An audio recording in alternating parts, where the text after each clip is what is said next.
আসসালামু আলাইকুম। আলফি বাংলা নিউজে আপনাকে জানাচ্ছি স্বাগত। এখন শুনবেন দেশের আলোচিত খবরের শিরোনাম। আমাদের খবরটি যদি ভালো লাগে লাইক কমেন্ট শেয়ার করে জানিয়ে দিন আপনার মতামত। মাইলস্টোন দুর্ঘটনার দুর্দশার তদন্ত প্রতিবেদন জমা, যে সুপারিশ করা হল। বিএনপির যেসব প্রার্থীর বিরুদ্ধে লড়বেন জামায়াত এনসিপির শীর্ষ নেতারা। পদত্যাগ করে নির্বাচন করার ঘোষণা অ্যাটর্নি জেনারেলের। যমুনা, সচিবালয় ও আশপাশের সভা সমাবেশ নিষিদ্ধ। আলোচনা সহায় এস নজরুল ইসলাম খান। দেশে কোটিপতির সংখ্যা যেভাবে বেড়েছে তা উদ্বেগজনক। টানা তৃতীয়বার আমির নির্বাচিত হবার পর বুধবার ৫ নভেম্বর নিজ জন্মভূমি সিলেটে ছুটে গিয়েছিলেন ডাক্তার শফিকুর রহমান। খালেদা জিয়ার আসনে প্রার্থী দেওয়ার বিষয়ে যা বললেন নাহিদ। মাইলস্টোন স্কুল অ্যান্ড কলেজে বিমানবাহিনীর প্রশিক্ষণ বিমান বিধ্বস্তে ৩৬ জনের মৃত্যুর ঘটনায় গঠিত তদন্ত কমিটি জননিরাপত্তার স্বার্থে বিমানবাহিনীর প্রাথমিক প্রশিক্ষণ ঢাকার বাইরে পরিচালনার সুপারিশ করেছে। মঙ্গলবার প্রধান উপদেষ্টার কাছে তদন্ত প্রতিবেদন জমা দেওয়ার পর রাজধানীর ফরেন সার্ভিস একাডেমিতে এক সংবাদ সম্মেলনে প্রধান উপদেষ্টার প্রেস সচিব শফিকুল আলম এই তথ্য দেন। তিনি বলেন, তদন্ত কমিটি তাদের প্রতিবেদন আজ রাষ্ট্রীয় অতিথি ভবন যমুনায় প্রধান উপদেষ্টা প্রফেসর মোহাম্মদ ইউনুসের কাছে জমা দিয়েছে। কমিটির প্রধান সুপারিশ হল ভবিষ্যতে বিমানবাহিনীর ইনিশিয়াল ট্রেনিং রাজধানীর বাইরে সরিয়ে নেওয়া, যাতে ঘনবসতিপূর্ণ এলাকায় এমন দুর্ঘটনা পুনরায় না ঘটে। প্রেস সচিব জানান, গত ২১ জুলাই উত্তরায় মাইলস্টোন স্কুল অ্যান্ড কলেজ ভবনে বিমানবাহিনীর একটি প্রশিক্ষণ বিমান বিধ্বস্তে পাইলটসহ ৩৬ জনের মৃত্যু হয়েছিল। নিহতদের মধ্যে ২৮ জন শিক্ষার্থী, ৩ জন শিক্ষক, ৩ জন অভিভাবক এবং ১ জন কর্মচারী। দুর্ঘটনার পর ২৯ জুলাই একটি তদন্ত কমিটি গঠন করা হয়, যার নেতৃত্ব দেন সশস্ত্র বাহিনীর principal staff officer lieutenant general Kamrul Hasan. Committee প্রায় ১৫০ জন প্রত্যক্ষদর্শী, ভুক্তভোগী এবং বিশেষজ্ঞের সাক্ষ্য নিয়ে ১৬৮টি তথ্য উদ্ঘাটন করেছে এবং ৩৩টি সুপারিশ করেছে। প্রতিবেদনে বলা হয়েছে, প্রশিক্ষণ চলাকালীন পাইলটের উড্ডয়নে ত্রুটি ও নিয়ন্ত্রণ হারানোর কারণে দুর্ঘটনাটি ঘটে। সংবাদ সম্মেলনে শফিকুল আলম বলেন, তদন্তে উঠে এসেছে স্কুল ভবনটি রাজুকের অনুমোদিত বাংলাদেশ জাতীয় বিল্ডিং কোড বিএনবিসির আওতায় নির্মিত হয়নি। ভবনে মাত্র একটি সিঁড়ি ছিল, যেখানে ন্যূনতম ৩টি সিঁড়ি থাকা উচিত ছিল। পর্যাপ্ত সিঁড়ি থাকলে হাতাহাতের সংখ্যা অনেক কম হতে পারত। তিনি আরও জানান, প্রধান উপদেষ্টা বরিশাল ও বগুড়ার রানওয়ে সম্প্রসারণের প্রস্তাব এবং রাজুকের সম্প্রসারিত এলাকায়, বিশেষ করে সাভার, কাঞ্চন ও তারাবা পৌরসভায় বিল্ডিং অনুমোদনের ক্ষেত্রে রাজুকের নিয়ম কঠোরভাবে অনুসরণ করার নির্দেশ দেন। সবকিছু ঠিক থাকলে ২০২৬ সালের ফেব্রুয়ারিতে ত্রয়োদশ জাতীয় সংসদ নির্বাচন অনুষ্ঠিত হবে। সেই অনুযায়ী প্রধান উপদেষ্টা নির্বাচন কমিশনকে তাগিদও দিয়েছেন। নির্বাচন কমিশন আগামী বছরের ফেব্রুয়ারিতে নির্বাচন সম্পূর্ণ করার জন্য প্রস্তুতি শুরু করেছেন। নির্বাচন নিয়ে সংশয় কেটে যাওয়ায় রাজনৈতিক দলগুলোর মধ্যেও বইছে ভোটের হাওয়া। এদিকে ত্রয়োদশ জাতীয় সংসদ নির্বাচনকে সামনে রেখে ৩০০ আসনে দলের প্রার্থীর প্রাথমিক তালিকা প্রকাশ করেছে জামায়াতে ইসলামী। এরপর গত সোমবার বিএনপি ২৩৭টি আসনে প্রার্থী ঘোষণা করেছে। বিএনপি অথবা জামায়াতের সঙ্গে জোটের গুঞ্জন থাকলেও প্রায় ২০টিরও অধিক আসনে অনানুষ্ঠানিকভাবে নিজেদের প্রার্থী ঘোষণা করেছে এনসিপি। এরপর মঙ্গলবার ৪ নভেম্বর দুপুরে নারায়ণগঞ্জে জাতীয় নাগরিক পার্টির আহ্বায়ক নাহিদ ইসলাম বলেছেন, আগামী ১৫ নভেম্বরের মধ্যে প্রার্থী তালিকা প্রকাশ করা হবে। নানা গুঞ্জন থাকা সত্ত্বেও দলগুলোর মধ্যে যদি আসন নিয়ে সমঝোতা না হয়, ঘোষিত প্রার্থী তালিকার অনুযায়ী এনসিপির শীর্ষ ও গুরুত্বপূর্ণ নেতাদের লড়তে হবে শক্তিশালী প্রতিদ্বন্দ্বীর সঙ্গে। ভোটের লড়াইয়ে জামায়াতের আমির ডাক্তার শফিকুর রহমান কিংবা সেক্রেটারি জেনারেল মিয়া গোলাম পরারকেও মুখোমুখি হতে হবে মাঠে থাকা বিএনপির ডাকসাইতে নেতাদের বিরুদ্ধে। তবে বিএনপি চেয়ারপারসন খালেদা জিয়া দিনাজপুর, বগুড়া ও ফেনীর ৩টি আসন থেকে নির্বাচনে অংশ নেবেন। তার প্রতি সম্মান রেখে এসব আসনে প্রার্থী না দেওয়ার ঘোষণা দিয়েছে জাতীয় নাগরিক পার্টি। এসব আসনে থাকছে জামায়াতের প্রার্থী। জামায়াত ও এনসিপির শীর্ষ নেতাদের আসনে পরস্পরের প্রতিদ্বন্দ্বী কারা? এনসিপির আহ্বায়ক নাহিদ ইসলাম ঢাকা ১১ থেকে ত্রয়োদশ সংসদ নির্বাচনে অংশ নেওয়ার ঘোষণা করেছেন। এই আসনে তাকে লড়তে হবে বিএনপির ডাকসাইতে নেতা এম.এ. কাইয়ুমের বিরুদ্ধে। এই আসনে তার আরেক প্রতিদ্বন্দ্বী জামায়াতে ইসলামীর অ্যাডভোকেট আতিকুর রহমান। পঞ্চগড় এক সংসদীয় আসনে এনসিপির প্রার্থী দলটির উত্তরাঞ্চলের মুখ্য সংগঠক সার্জিস আলম। এই আসনে তার মূল প্রতিদ্বন্দ্বী বিএনপির প্রার্থী ব্যারিস্টার মোহাম্মদ নৌশাদ জমির। তার বাবা সাবেক স্পিকার ব্যারিস্টার জমির উদ্দিন সরকার কয়েকবারের সংসদ সদস্য ছিলেন। একই আসনে আছেন জামায়াতের প্রার্থী অধ্যাপক ইকবাল হোসেন। রাষ্ট্রের প্রধান আইন কর্মকর্তা তথা অ্যাটর্নি জেনারেলের পদ থেকে পদত্যাগ করে জাতীয় সংসদ সদস্য নির্বাচন করার ঘোষণা দিয়েছেন মোহাম্মদ আসাদুজ্জামান।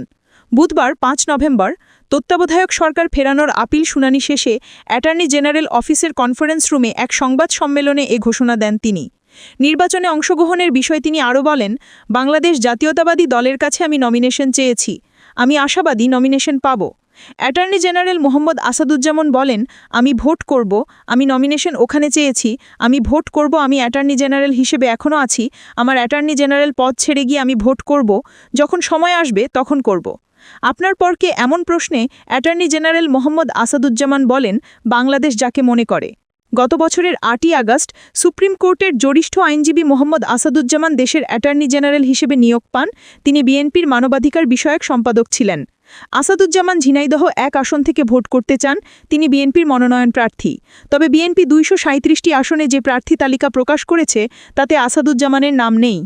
বাংলাদেশ সচিবালয় এবং প্রধান উপদেষ্টার সরকারি বাসভবন যমুনা ও এর পার্শ্ববর্তী এলাকায় যে কোনো ধরনের সভা, সমাবেশ, গণজমায়েত, মিছিল, মানববন্ধন, অবস্থান ধর্মঘট ও শোভাযাত্রা নিষিদ্ধ করেছে ঢাকা মেট্রোপলিটন পুলিশ। বুধবার ৫ নভেম্বর ডিএমপি কমিশনার শেখ মো সাজ্জাদ আলী স্বাক্ষরিত এক গণবিজ্ঞপ্তিতেই তথ্য জানানো হয়েছে। গণবিজ্ঞপ্তিতে বলা হয়, জনশৃঙ্খলা এবং প্রধান উপদেষ্টার নিরাপত্তা রক্ষার স্বার্থে ঢাকা মেট্রোপলিটন পুলিশ অর্ডিন্যান্স নং ৩/৭/৬ ২৯ ধারায় অর্পিত ক্ষমতায় আগামীকাল ৬ নভেম্বর বৃহস্পতিবার থেকে পরবর্তী নির্দেশ না দেওয়া পর্যন্ত বাংলাদেশ সচিবালয় সংলগ্ন এলাকাসহ এবং প্রধান উপদেষ্টার সরকারি বাসভবন যমুনা ও পার্শ্ববর্তী এলাকায় হোটেল ইন্টারকন্টিনেন্টাল ক্রসিং, কাকরাইল মসজিদ ক্রসিং, অফিসার্স ক্লাব ক্রসিং ও মিন্টো রোড ক্রসিংয়ের মধ্যবর্তী এলাকায় যে কোনো প্রকার সভা, সমাবেশ, গণজমায়েত, মিছিল, মানববন্ধন, অবস্থান ধর্মঘট ও শোভাযাত্রা নিষিদ্ধ করা হলো।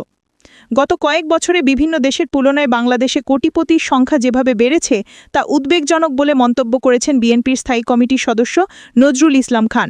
বুধবার দুপুরে জাতীয়তাবাদী শ্রমিক দলের এক আলোচনা সভায় তিনি এই উদ্বেগ প্রকাশ করেন। নজরুল ইসলাম খান বলেন, বাংলাদেশে গত কয়েক বছরে কোটিপতির সংখ্যা সাংঘাতিক রকমের বেড়েছে।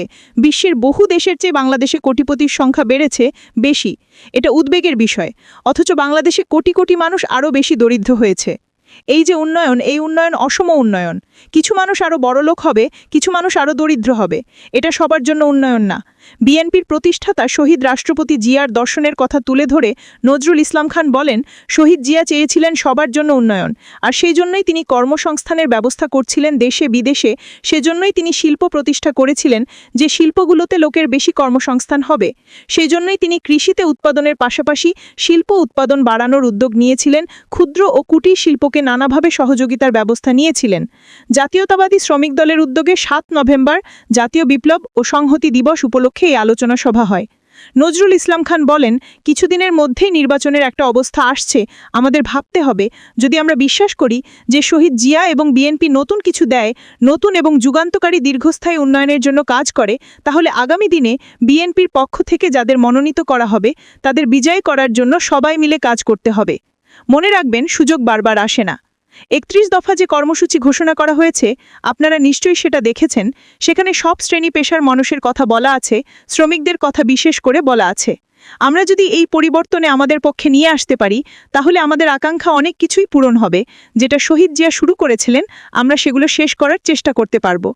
আমি বিশ্বাস করি যে আপনারা এখানে যারা উপস্থিত আছেন তারা সবাই মিলে চেষ্টা করবেন, শুধু ঢাকায় না, আপনি এখানে না, যার যেখানে বাড়ি, যার যেখানে যোগাযোগ আছে, সব জায়গায় চেষ্টা করবেন যাতে আগামী নির্বাচনে ধানের শীষের প্রার্থীরা বিজয়ী হন।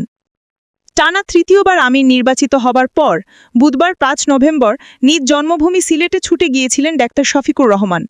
এ সময় সাংবাদিকদের সঙ্গে আলাপকালে পিআর পদ্ধতিতে নির্বাচনে জনসমর্থন সবচেয়ে বেশি বলে দাবি করেন তিনি ও একই সঙ্গে জোট প্রসঙ্গে জামায়াত আমির বলেন, আমরা কোনো জোট করার সিদ্ধান্ত নেইনি, জোট করবও না। তার ভাষায়, আমরা নির্বাচনী সমঝোতা করব, শুধু ইসলামী দল না, দেশপ্রেমিক প্রতিশ্রুতিশীল যারা আছেন তারা সংযুক্ত হচ্ছেন। আগামীতে আরও অনেক দল এই নির্বাচনী সমঝোতায় যুক্ত হবেন। আমরা সবাইকে নিয়ে দেশ গড়তে চাই। জামায়াত বলছে সবাইকে নিয়ে নির্বাচন করতে, এখানে সবাই বলতে আওয়ামী লীগ সহ কিনা। সাংবাদিকের এমন প্রশ্নে জামায়াত আমির পাল্টা প্রশ্ন ছুড়ে দিয়ে বলেন, আওয়ামী লীগ নিজেরাই তো নির্বাচন চায়নি, আপনারা কি তাদের উপর জোর করে নির্বাচন চাপিয়ে দিবেন? তারা নির্বাচনে বিশ্বাসী, সেটা তারা প্রমাণ করতে পারেনি। যেটা তারা চায় না, এখন সেটা তাদের উপর চাপিয়ে দিলে জুলুম হবে না? একই সঙ্গে আসন্ন ত্রয়োদশ জাতীয় সংসদ নির্বাচন ফেব্রুয়ারির মধ্যে না হলে দেশে বিশৃঙ্খলা সৃষ্টি হতে পারে বলে আশঙ্কা করেন ডাক্তার শফিকুর রহমান। এ সময় তিনি আগামী জাতীয় সংসদ নির্বাচনকে কেন্দ্র করে দলের প্রস্তুতি, রাজনৈতিক পরিস্থিতি এবং সম্ভাব্য সমঝোতা নিয়ে বিভিন্ন প্রশ্নের জবাব দেন। পাশাপাশি তিনি প্রবাসীদের স্বার্থ রক্ষা করা, নতুন ভোটার তালিকা তৈরির সময়সীমা বাড়ানো সহ বিভিন্ন জাতীয় ইস্যু নিয়েও কথা বলেন। পরে সিলেট জেলা মহানগর জামায়াতের হাজারো নেতাকর্মী মোটরসাইকেল ও গাড়ি শোডাউনের মাধ্যমে পুনর্নির্বাচিত আমিরকে বরণ করে নেন।